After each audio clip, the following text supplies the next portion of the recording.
All right, we back. I'll go ride for a while now. We'll see how I feel. Come on. Got some gloves on like it's fucking Minnesota here.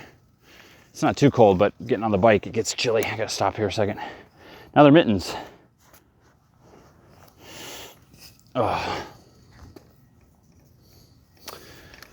Oh, yeah, this is it. This is the fucking spot. I had to run to the store and do a bunch of shit, but now I'm just biking for the sake of biking. Got my backpack on with all the shit in it. Listen, if you don't ride a bike, you don't walk, and you don't ride a longboard or rollerblade or something, you just drive everywhere, what the fuck is wrong with you? What is wrong with you, honestly? You are living such a sheltered existence, okay? Just grow a pair, okay? This isn't even a good town for me to bike in. And I think you only have a couple excuses like, oh, well, if you're gonna go to Sam's Club, yeah, you need a car. If you're gonna go to Home Depot, you need a car, or a truck rather. But if you're going somewhere and it's less than a mile away, just bike. Oh, but I gotta get a bunch of groceries. Well, no, you only need to buy the groceries for those meals. I don't have time. You don't have time to exercise? Well, you're gonna die then. And that is not the issue. The issue is that you don't have time to exercise. Okay, that's fucked up. Well, what is not the issue? That's kind of weird what I said. There's a bigger problem than, well,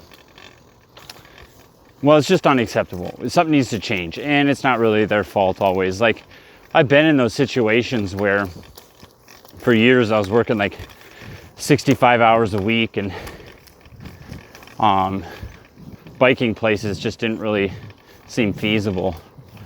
And now I'm working a shitload. Grad school's been weird because it really makes me feel like a independent business person in a way, or a lifestyle similar to that rather. And I've grown to love it, where I am still working 65 hours a week, just like crazy hours, but it's totally at my decision. Totally self-motivated. Sometimes I'll get Dr. Thompson ask me to do something small, but I have such sovereignty over what I do. And I was kind of thinking about that, like, because I heard someone talking at the Dollar Tree about like, oh, I know you're supposed to go on break at 1, but it's going to be 1:45 when this person gets here. Is that okay? Blah, blah.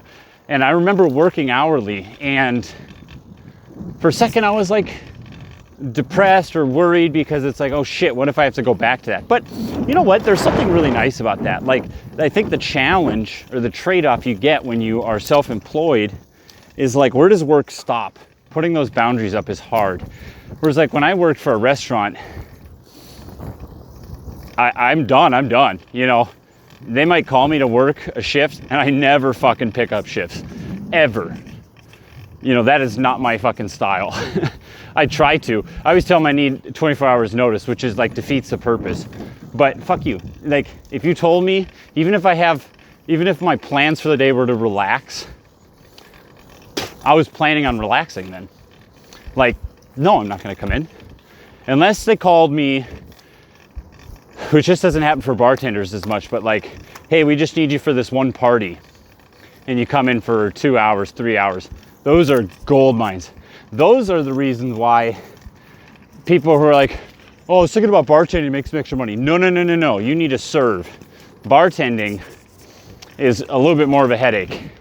And you get more privileges, so I'm not, at least in the bars I've worked at, like bartenders kind of get a little bit of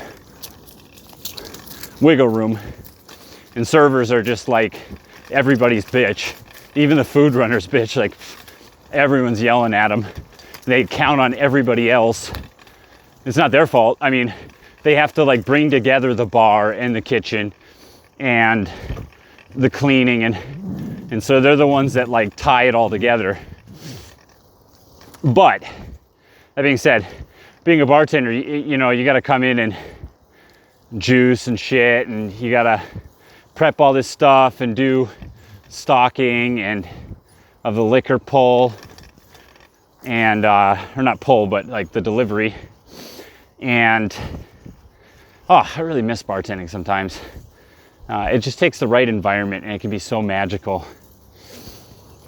But it is a certain lifestyle.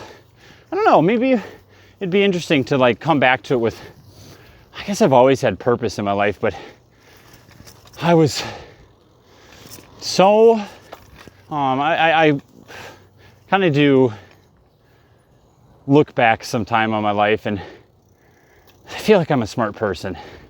I definitely think I work harder than most people. I came from reasonable, like I had decent education. I wasn't like, well, now my family on all sides are like so fucking, they're doing so well.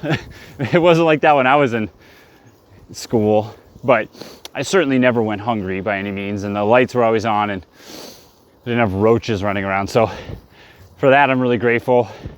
But my family all have this like, well, I have two spectrums. I got my dad's side, I'm largely influenced by like my dad and then my Uncle Ben, where they're both pretty business-minded people, very business-minded people, sales-minded people.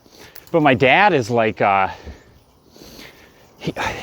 he's the kind of guy that can make money on a pyramid scheme. And not only that, he really believes in the pyramid scheme. You know, like it genuinely works for him. Like one time I got into one of those MLM employment things, and they take you to like some conference room and you think it's a job interview, and all of a sudden there's like 80 people there and you're like, what the fuck?